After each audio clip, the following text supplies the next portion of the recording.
This is from the book of Revelation, chapter 2, verse 9. I know thy works and tribulations and poverty, but thou art rich. I know the blasphemy of them which say they are Jews, and are not, but they are the synagogue of Satan. Call Haloyim Yahweh, Bahashem Yahushua, Bahashem Rohakadash. Double honors to the elders, apostles of great millstones. Peace and blessings to the hopeful elect. Just want to put on my spiritual lenses on in watching this Gaza Strip drama. Now the thing is that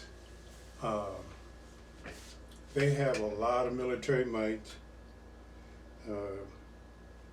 They have the backing of everybody who has an interest in what goes on in the Gaza Strip. Now they fortified one side with missiles, carriers, tanks, heavy artillery to take on someone who knows nothing more than just sticks and rocks. Maybe a few guns that was used, but more likely they were overwhelmed with the heavy artillery support from the other nations and this government. This government has a history of, over about 100 years ago, where they would do that to Tulsa, Oklahoma. When they don't like what you do, they ordered a airborne strike to destroy a town or towns. And they use that repeatedly as they learn to escalate their weaponry. Now, because I mentioned that there's a falsehood, it's a lie. And the name of this epistle is called a falsehood. And the definition of falsehood is called an untruth, a sham, a liar, wrongfully, lying. As you see, when you put your spiritual glasses on, you see that this is a whole big lie. It's a big sham.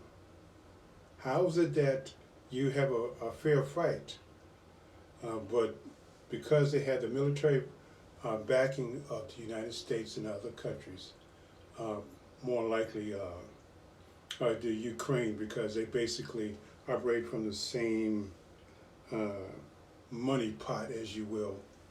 So they will do all the things they can do. Now, one thing I noticed is that on social media, I found out that they're still using crisis actors to pull on the heartstrings of American citizens, saying that Israel needs support. Now, they have what they call forensic facial recognition, whereas that if they see someone who's lying dead, they'll find out that that person has been used as a crisis actor or actresses in another war, in another battle. So when you have all these things here going on, you got the American public being duped to think that we must take sides with Israel. Some won't take the sides of the Palestine because they know that if you take the sides of the Palestine in this country, your money goes down. And they will call them all kinds of names and whatnot. Salaki. But the fact of the matter is that they won't come out and stand for Palestine. And if you do the research on Palestine, it was basically a controlled piece of land by the British. And they made promise to the ones who were occupying in Palestine and the ones that were scattered throughout the world, that there will be a home for you. Just give us time. We just need money, construction, and propaganda became a big factor in regaining that land, which was basically Jews and Arabs. But you put another group of people in there and you call them Israelis. Not Israelites, but Israeli. There's a big difference from that. They're not the real Jew. They're not Jews at all. They are Amalek. They're Edomites. They're a mixture of all these people. But when you have the big bucks of this country and other parts of the world, I think France is in on it too. All your countries that are in favor of Israel for the support, and if you don't support Israel these days and times, you'll get what they call it now, canceled. Your finances, your family will be in danger. Your life as you know it will be nothing. And because they surround you with wealth, power, or allegedly power to do all these things, this is what happens. And then, of course, if you use the social media response that they're American trapped behind enemy lines. How did that happen? You knew the war was coming, but they say they're Americans, but you have to prove to me that you have a American passport to go to Palestine. Palestine, basically. That's Palestine area. They just section it off and push the people out, and for the Israelis. So in Washington, D.C., in the Senate building, you'll have protesters that's in the lobby of the Senate. Somehow, a few months ago, that was called an insurrection when you had the Proud Boys and other factions that invaded that building, and you call it and you put everybody behind bars. You find everybody behind that, but yet when you have protesters from Israelis, protesters in there, they get a pass. So that's basically a falsehood. You're lying to the people, saying throughout the whole world that we have a lie, and if you tell it long enough, it will become the truth. And when you have Congress people that are in the Senate, you will see people crying for Israel. We must save them. How does it do they need saving when you got all this military support? Back in 1986, you had Joe Biden was on the floor saying that Israel need $4 billion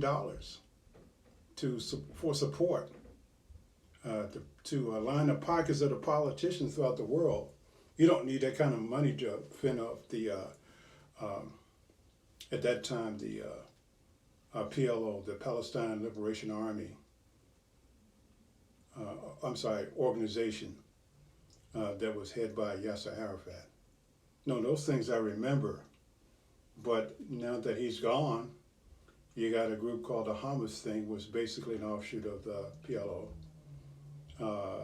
They call it an extremist group because they don't believe the philosophies of Israel today as we speak. So I'm going to have some supporting precepts that talks about falsehood, domestic and abroad. First, we addressed it abroad in other countries. We see it there because as a watchman, you must continue to have your glasses on to see, your spiritual glasses on so you can see what's going on. So the first one I'd like to get is the book of Isaiah.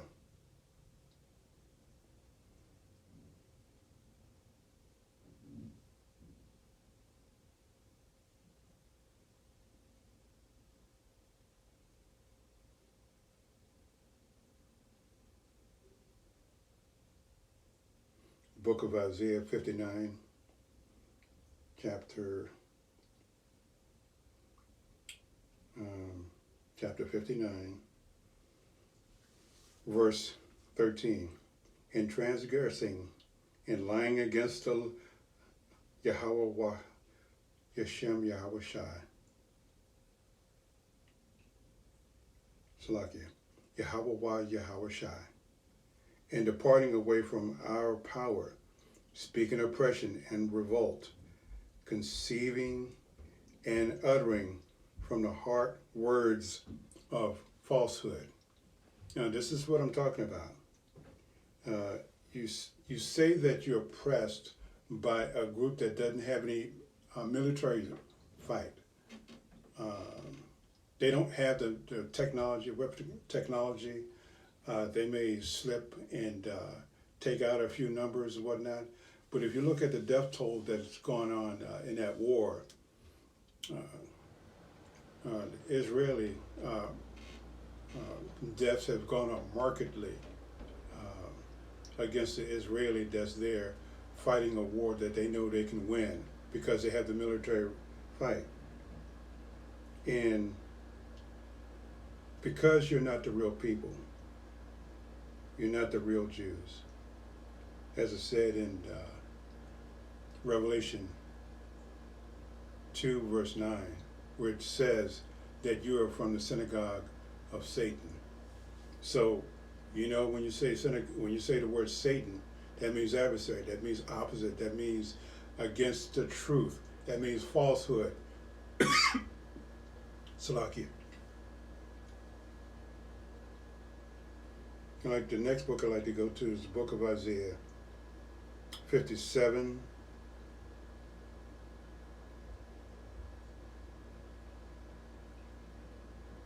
And number 4.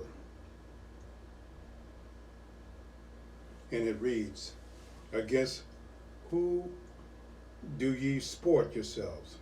Against whom make ye a wide mouth and draw out the tongue? Are ye not children of transgression, a seed of falsehood? There is life and death in the tongue. And you tell everybody that we are the real chosen people. You say that so much that the people in other countries believe it, but the ones with spiritual eyes, the one with spiritual lens, see that you're not telling the truth at all. So when you are telling these things, no one's not going to question you because no one wants to bomb up their nose. No one is not ready for the kind of static that you have. So this is okay, you got it. So when you have that kind of situation there, no one wants to tangle with you with that because they know that if you say the right thing, they can you will end their livelihoods just like that. If Gaddafi could speak, he's lost children because they performed a surgical strike in one of his tents where they killed one of his children. And that was just basically to lay a message saying that if you go against the powers that be, there's a price to pay. Okay, this is the book of Jeremiah, chapter 13, verse 25. This is thy lot, the portion of thy measures from me, saith Yahweh Yahweh Shai, because thou hast forgotten me and trusted in falsehood, and because you won't speak out against the lying, those liars that's in power, and even domestically, if you believe in don't want to get in trouble, I just like to say that if you don't want to get in trouble, you can't always say what you really want to say, which is basically speak the truth.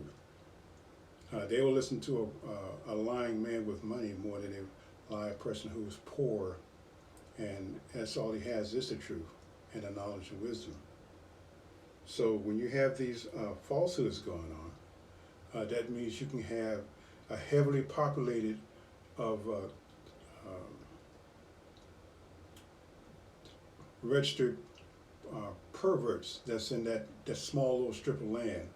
I could not believe how many registered perverts are registered in the land of Israel as we speak. You know this place got to go. You know it does. Because you got all this military fight, might, and you basically are harboring registered sex offenders. So when you have all these things working in your favor, you know you're supposed to give the Lord a recompense, and it's going to be very heavy because you can't see this. That's what you want to do, but because you're so wrapped up in doing so much evil that it's going to come down on your head very soon, and we can't wait. The next scripture I'd like to get is the book of Psalms, 144, verse 11. You notice I use that word 144, verse 11. That should have some kind of significance to the hopeful elect, as well as the Yesharims, Rahashams, and the elders and apostles who listen and study this on a regular basis. So when you have 144 in ones and things like that, as a matter of fact, we rejoice because that is a designation of the hopeful elect that will be judges real soon. And when I say hopeful elect, I include myself as well. I don't care if I'm 139, 99, 999. I don't care as long as I get in and become a judge.